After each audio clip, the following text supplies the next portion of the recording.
నాయనా నువ్వు నన్ను అడిగావు కదా ఎందుకు జరిగింది భారత యుద్ధం, అసలు ఎందుకు చెప్పిన మాటలు వినలేదని కదా నువ్వు అడిగావు. ఈ భూమికి భారం పెరిగిపోయింది పాపుల చేత. భారం పెరిగిపోతే భూదేవి ఏడ్చింది, ఈ లోకంలో పాప భారం పెరిగిపోతుంది, దీన్ని నిర్మూలించడానికి దేవతాంశలు రావాలి అంటే తప్పకుండా అలాగేనంటారు.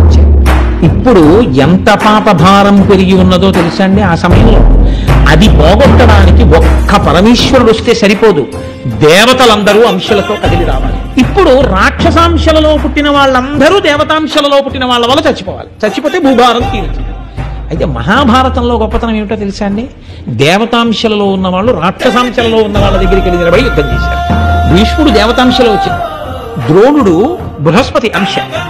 వీళ్ళందరూ వెళ్ళి కౌరవుల వైపు నిలబడ్డారు, దుర్యోధనుడి పక్కన నిలబడి యుద్ధం చేశారు.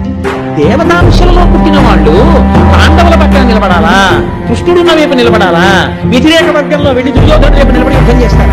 అలా ఎందుకు చేశారు? దుర్యోధనుడు యుద్ధానికి వచ్చి నిలబడాలి అంటే భీష్ముడు, ద్రోణుడు, కృపుడు అందరూ వెళ్ళిపోయారు అనుకోండి, వాడు యుద్ధం చేయడు. ఎవరిని చూసుకుని యుద్ధం చేయనంటే, ఎవరిని చూసుకుని యుద్ధం చేయనని యుద్ధం చేయడం మానేశాడు అనుకోండి, పన్నాగాలు పన్నుతూనే ఉంటాడు. ఎప్పుడు ఎలా రాక్షసాంశలు పోవడం, రాక్షసాంశలు దేవతాంశలతో తలబడాలంటే వాడికి ధైర్యం కలగడానికి కొన్ని దేవతాంశలు తమ స్వరూపమునందు మార్పు లేకుండానే వెళ్ళక్కడి నిల్చోవాలి. అందుకు నిల్చున్నాడు భీష్ముడు, ద్రోణుడు. అది మహాభారతంలో అత్యంత చమత్కారం. అందుకని భీష్మద్రోణులు నిల్చున్నారు తప్ప చేత కాకో దుర్యోధనుడు మోచేతి నీళ్ల కోసమో వెళ్ళి నిలబడ్డ వాళ్ళు కాదు. అందుకని వాళ్ళు అక్కడ నిలబడకపోతే ఆ యుద్ధంలో వాళ్ళు పడరు రాక్షసులు. అందుకని కొంతమందిని అటు నిల్చోబెట్టవలసి వచ్చింది కృష్ణ భగవానుడు. కాబట్టి పరదేవతానుగ్రహం కలిగింది, వ్యాస భగవానుడు పుట్టాలి, ద్వాపర యుగం అయిపోతోంది, కలియుగం ప్రారంభం అయిపోతుంది. ఇంకా శిష్యుల్ని తానే తయారు చేసుకోగలగాలి, మహాపురుషుడై స్వార్థత్యాగి అయిన వాడు కావాలి. అటువంటి వాడు పుట్టాలంటే ఎంతటి మహాత్ముడి తేజస్సు కదలాలి. అటువంటి మహాపురుషుడి తేజస్సు కదిలినా ఆ తేజస్సుని పట్టగలిగిన క్షేత్రం ఇది. అందుకని ఆ క్షేత్రాన్ని కూడా ఆవిడే సిద్ధం చేసింది.